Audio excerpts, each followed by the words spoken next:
What would be the smallest place on Earth where you could find, all together, pink sand beaches, a lady who just went to space, another one who participated in the Miss Universe pageant, the largest bird sanctuary in the Western Hemisphere, and people still walking for fun?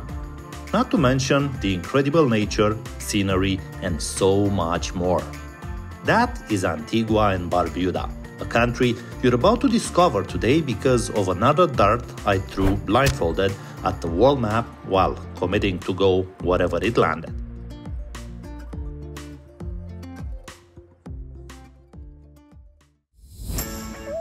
My name is Sorin. I throw darts at the world map and travel wherever they land, no matter how far or difficult it is. Besides traveling with me, I invite you to do whatever you love before it's too late and live a life with no regrets. My passion is travel by dart.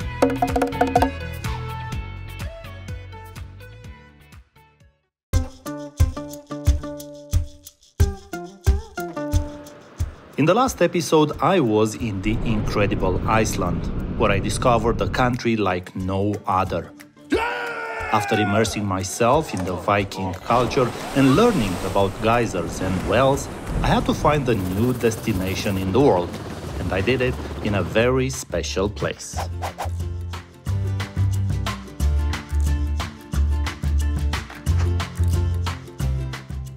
Just like in every episode of Travel by Dart, time has come again to throw another dart at the world map blindfolded and go wherever it lands. Iceland has been absolutely magical to me. There's so many places that they're worth seeing if you come here. And for the dart throwing ceremony, I decided to do it at a very special place where the Earth itself splits into the two tectonic plates that separate America from Europe. And we are right in that spot, right in that crevice. It is an absolutely incredible feeling to be here because we just had an earthquake happening like 20 seconds ago, and I decided that this should be the place that the map and the dart will choose my next destination. Another incredible thing that you probably don't realize is that now it is midnight, it's the midnight sun, and I thought I would encapsulate the whole beauty of Iceland by wearing a Viking costume. And this should be enough for me to feel like an Icelander, home, throwing a dart at the map and going wherever it lands. Now the rules are simple. If I hit the ocean, I go to the closest country. If I don't hit the map, I throw again. Other than that, there's no more rules. So I would say, just throw the dart and come with me wherever it lands.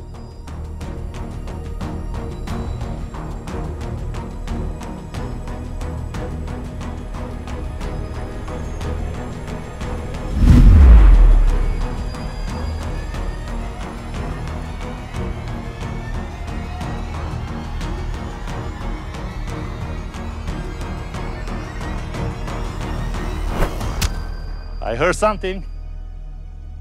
Oh, yes! It looks like the closest country is Antigua and Barbuda. Oh my God, that seems to be the closest country. Antigua and Barbuda. I'm probably gonna embarrass myself because I don't know what language they're speaking. I don't know what kind of people they are. But just like any other good Viking, I'm gonna go there, get the boat, and explore the new country that I have to see, or the new two countries, Antigua and Barbuda. I'm gonna be a friendly one. We're going right ahead.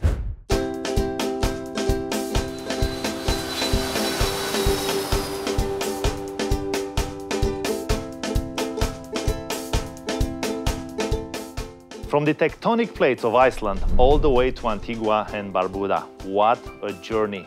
A country that initially I knew nothing about. There are two islands, the Antigua and Barbuda, and the distance between them is about 40 kilometers. You can take a small plane, you can take a boat. Antigua in Spanish means ancient, and Barbuda means birded. And well, for Antigua, I understand that the ancient kind of makes sense because Christopher Columbus discovered this in 1493. But birded, they don't even know where that's coming from. They don't know if it's either from the male inhabitants of the island or from the birded fig trees that are existent on Barbuda.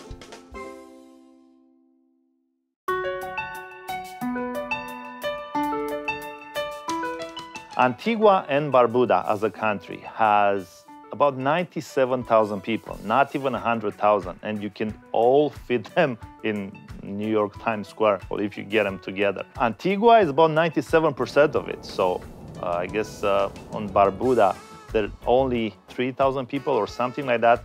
Antiguans are considered amongst the nicest in the world. Very welcoming. As a matter of fact, that's one of the things I think that most endears visitors to Antigua and Barbuda, and really have them returning almost every year. Antigua has amongst the lowest crime rate in the region. Also, what makes Antigua really special, in my opinion, is our 365 beaches, which, in my opinion, are unrivaled to any other great beaches that you find in the world. But then we say the beach is just the beginning. Our cuisine, our yachting, we have Sailing Week, we have our Carnival, which celebrates our emancipation from slavery. That happens on the first weekend in August, first week of December. We have the big boat show, which you see major yachts come in. I mean, really, really big yachts coming in. Here you can get married relatively easy here. You can't get divorced as quickly. It's a very romantic destination.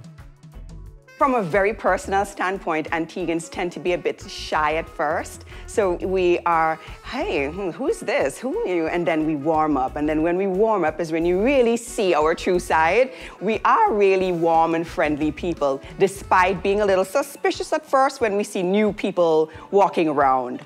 And she sure didn't share much in the beginning. So Shermain didn't tell me that she was Miss Antigua in 2002, but even more than that, she participated in the Miss Universe, representing her country. For the accommodation, I am going to stay in two beautiful places. Tamarind Hills, where I am right now, it's an incredible place. It's literally a little paradise. And then I'll move on later on to Buckley's Country Club, but you'll see that as well. Tamarind Hills has been in existence for some time. They were once only villas, and now they have the resort side, so they're now Tamarind Hills Resort and Villas. They wanted to maintain the Caribbean authenticity that you find across the island and adding a luxury flair to it. I feel amazing right now. It's a good start. I don't get this in too many places. I get in most of them, but Antigua and Barbuda, it's my new home for the next couple of weeks, and I'm ready to start a great adventure.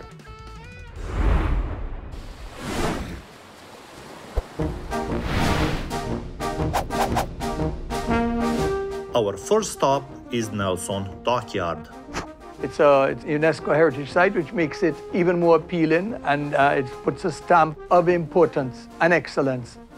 Here we have the Nelson's Dockyard Museum, the God of War. What? What? Known as the God of War. The God of War? Yeah. Why Trafalgar, trade, he restricted trade with the French, newly independent America, so he was quite hated and very arrogant. But yeah, he fulfilled his duties and became quite popular, and now they call him Lord Nelson. Here, it was rumored to be Lord Nelson's home. However, Nelson didn't really like land, he hated the sun and the mosquitoes. So he stayed on his ship, HMS Barras. Now, in terms of destruction, natural disasters, we have earthquakes and hurricanes passing through Antigua very frequently. More of hurricanes than earthquakes. So this is a British cannon from 1793. How heavy do you think this is? How heavy? Yeah. 1 ton? Maybe 2. Maybe 2? Yeah. This bad boy here did a lot of work. That's a real cannon. So that's what it's used for a short point, like direct impact of a warship. So let's say I'm here and you're there, and I have sugarcane and you have rum, but I want rum, and I have sugarcane, but I'm not giving you my sugarcane. So I'm gonna blast you away with that cannon and then take your product. That's what happened back then. So how far does this go? That's a short distance one, so that'll be direct impact. I'll say a quarter of a mile. So this white gate here was heavily guarded in protection of the dockyard. Lord Nelson had a rule: no cats, dogs, animals, of course, no women. They were disease carriers, spies, bad luck to the men. So Lord Nelson locked the white gates and never allowed them on the inside. However, the rules have now changed, and the women, animals, and smoking of tobacco is now allowed on the inside. And how clever, the park's commissioner is actually a woman, and she's my boss. Where you're standing now is where the copper and lumber was stored, right here. So ventilation from above. Store is built in 1789, and they stored them on the lower level. Above has 14 rooms. It housed 500 men. They slept in hammocks, but today it's now a 5-star hotel, restaurant and bar, and of course it's called the Copper and Lumber Store. World War II, around that time, men had to leave here to fight a war, and they carved their names just through the alley here on the wall. Some made it, some didn't.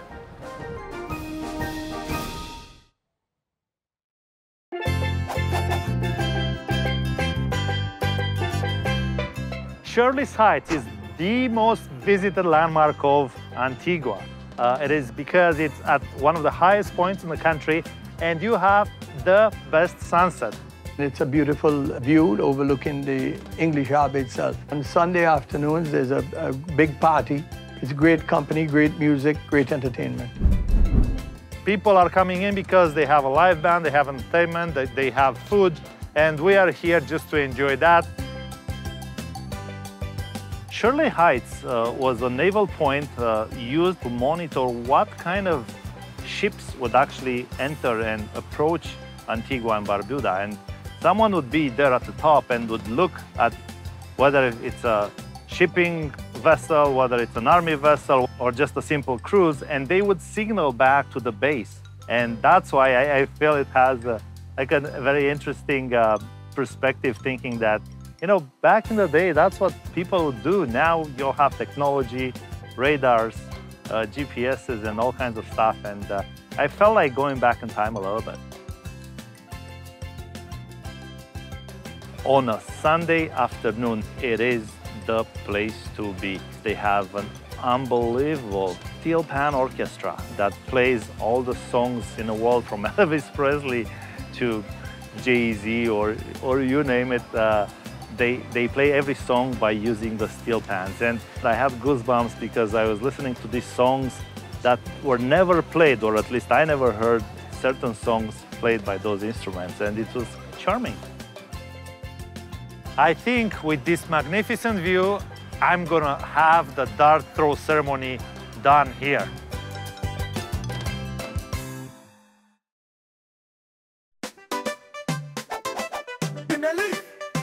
We love food. Food is like a comfort, and it's sort of like a social thing that we do. So if you go to one of our local food spots, you'll see people gathering in that one place, and they're not just ordering food, they're enjoying each other's company, telling stories, catching up if you haven't seen someone in a long time. We're a small island, so you would imagine that everybody more or less knows everybody. And of course, as in every country, I have to try the traditional dish that is here. Pepper pot is for lunch or dinner, whichever you prefer. So pepper pot is basically a vegetable soup or a vegetable stew, and it's often served with fungi. What you'll also find in that vegetable stew is a lot of meat, pickled beef, pork, pickled pork, chicken. So that's the real traditional way that we make the pepper pot. Okay, let's see what this craziness is about, because it looks very rich.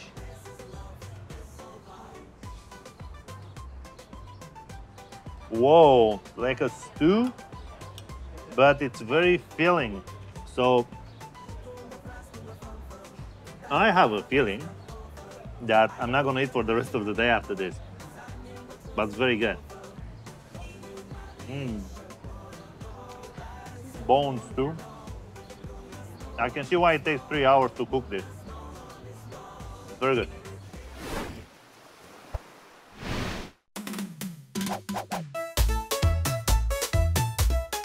In all the countries I've been to, and I know this happens everywhere in the world, all the countries struggle now to preserve their culture.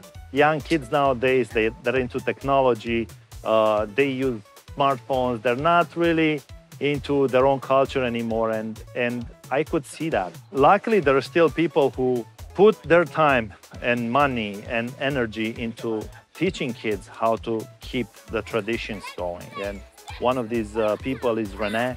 And 3. Who's teaching kids twice a week how to stilt walk, educate them on the Antiguan culture. I've been on stilts from the age of 7 years old, and since I've been doing stilts, I've always wondered if there's other people who would have been as interested as I am, because I was doing it independently by myself. And then I came up with the idea of getting a group together. Lati Performers is a non-profit organization. What we provide is cultural entertainment throughout the island. We basically go to different events, whether it's a cultural event, if they're having guests over in Antigua and Barbuda to witness what we have to display. We go out there and we display in our beautiful costumes. What's happening here today, we're having a practice, but the costumes are also here to display for you. Stilt walking was a West African tradition where they used to use stilt walking to guide the village. So if trespassers were coming, the stilt walkers, they were so tall they could see over the buildings, so they were used as security. But in this day and age, it's used for more festive reasons during our carnival season. How hard is it walking on stilts? Well, it's as hard as the mind. It's in your mind. So if you're afraid of heights, it would take you a little bit more time to get on your stilts. But if you're really determined and you really want to do it, you can find someone going up in a minute. You can find someone going up in 2 minutes. You can find someone just getting up and walking. The higher you get is the more responsible you have to be in terms of watching your surroundings and those type of stuff. But honestly, we've been a group for 5 years in Antigua Barbuda and we've never had an incident. Can I try? Yes, definitely. I want to get you on those stilts. So how it works is they bolt shoes onto this wooden platform. So every kid comes with their own shoes. They get their perfect size. They bolt it to the wood, and then that's what they do for the rest of the season. Well, obviously, me having the biggest foot size here, then I'm not going to be able to fit into this. But I wanted to do it. I don't have shoes my size, so this is actually a pity because I really wanted to try it, and I really wanted to try it. I'm serious. I'm just going to leave here a pair of shoes, and then they bolt it down, and I'll come back. Yeah. Travel like that!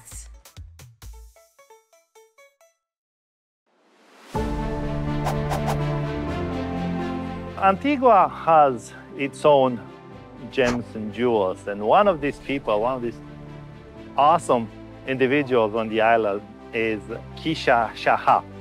Keisha is the first Caribbean person who went to space, and it happened just a few months ago when she won a draw. She was on a plane and she saw this contest for a space trip. An ad just showed up and popped up on top of the screen as we're traveling on this flight from London going to Barbados. And Richard Branson pops up and he's saying, would you like to go to space? Would you like to become an astronaut and have this experience? What's crazy to me was that she told us that the contest showed only on her screen. I looked around to see if anybody else had this ad on their screen, but I didn't see it. So I was like, okay, if this is really from the universe and, you know, it's for me, then it could happen. So I filled out this sweepstake and I entered this competition. And to my surprise, a few months later, I got the biggest surprise ever where Richard Branson showed up at my house to say, you are the winner. You're going to space and you win 2 tickets. So you and your daughter are going to space. The training began. I started doing virtual meetings with other astronauts and engineers and teams from Virgin Galactic. Now the big day comes, and it was great because we had a lot of support. We had emotional support. This all happened in New Mexico, in America. It was also a big moment for Virgin Galactic too, because this is their official first tourist flight that they've been preparing for so many years. For more than 18 years, they've been building this idea. We boarded on top of the spacecraft, which is called Unity. So and the carrier plane is called Eve. So Eve is the mothership, transporting Unity up to about 45 to 50,000 feet. We take off on a regular runway, and after we take off from that runway, it takes us about 40 minutes, 45 minutes to get to the altitude that we need before they release us. The carrier ship has 2 pilots in it, and the space shuttle has 2 pilots as well. So the seat is designed for your body type. So they have to do all measurements and all of this to make sure that you can fit in your seat without any movement, because you don't want to be damaged in any way from this heavy G-force. And then you hear the pilot say, okay, 1 more minute before release. And then suddenly it drops. You just feel like you're lying on your back, like your whole life is just like before your eyes. Like you don't take any phones because you don't want anything to interfere with transmissions in the plane itself. So you just notice the skies just completely turned from daytime to darkness, complete darkness. And then suddenly you hear, welcome to space. So we went from 45,000 feet to 290,000 feet in less than 1 minute. Suddenly I looked out the window and I saw Earth. It was just floating there like this big animal ball. And that just shifted everything for me. That was a big game changer, realizing that our planet is a life force. It was very interesting to listen to Keisha's story, specifically because she says this trip changed her. And I totally understand that. One of the challenges they put me through was to write letters and videos, goodbye videos for close family members and friends. And that was so hard because I had to write one for my mother, I had to write one for my husband, for my older daughter, and you know, like giving all instructions. There were different aftermaths that happened to me mentally and physically. Whereas I lost my appetite for food when I came back to Earth. It was like a whole month I was forcing myself to eat food, so I was just picking on food. I no longer could drink water that's room temperature, even up to now. And it's been more than 4 months now. So I found myself putting ice always in the water, and that's not a practice that I ever did before. So coming back, I felt like I became a different person when I re-entered my life. It was very emotional as well when I found out that Antigua held a huge watch party for me and how the nation was very excited about this. I became first in many aspects of going into space. To say from Antigua and Barbuda, definitely where me and my daughter became first. Going to space is still so minute. It's still less than 700 people on this planet. And I would say maybe about 669 is the total. And out of that, it's like less than 100 have been women. But as blacks, it's been less than 20 blacks that's been to space. So can you imagine, as black women now, me and my daughter became 6th and 7th black women. But together, as mother and daughter, we were the first mother-daughter duo to go into space, making my daughter the youngest to have gone into space by 2 weeks. It was just emotional for, you know, like everything that I was feeling and experiencing for such an amazing dream to come true.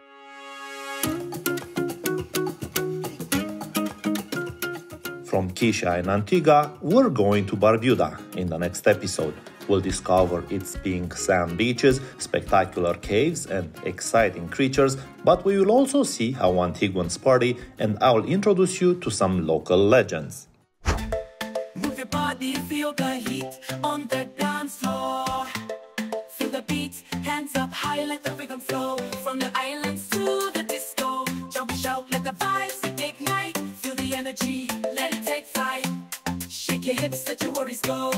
In this moment, feel the island glow. Sunset vibes, let the colors blend. Dance all night.